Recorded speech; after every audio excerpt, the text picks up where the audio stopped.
Aujourd'hui, nous allons voir la classification des maladies. On peut classer les maladies selon différents critères.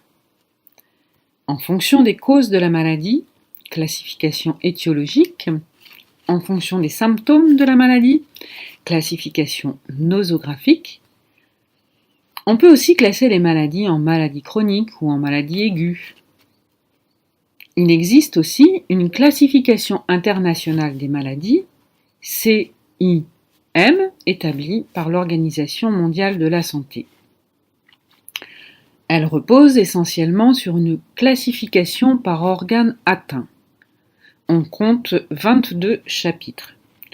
Cette CIM permet d'élaborer des données épidémiologiques au niveau mondial et donc des statistiques. Comment différencier maladie aiguë et maladie chronique? Nous allons tout d'abord définir le terme maladie.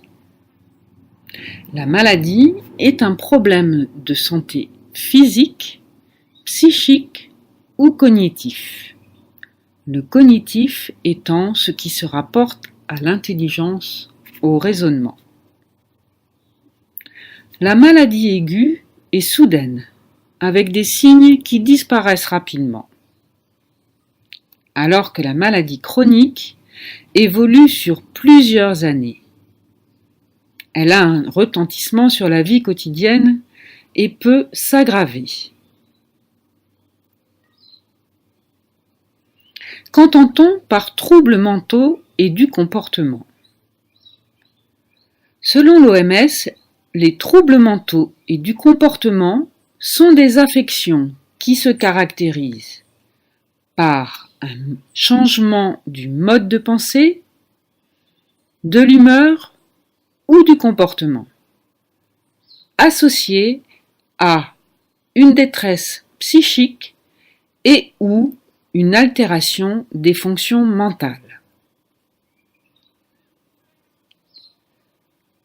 Les caractéristiques d'une maladie émergente. Une maladie dite émergente est une maladie nouvelle ou qui avait disparu. Elle est caractérisée par une augmentation importante de cas dans une population donnée et dans une région.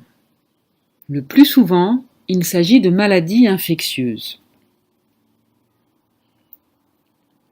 Deux exemples. Le Zika, lorsqu'il est apparu en Guadeloupe, début 2016, était une maladie émergente. La dengue, qui sévit depuis de nombreuses années en Guadeloupe, n'est pas une maladie émergente, mais une maladie endémique.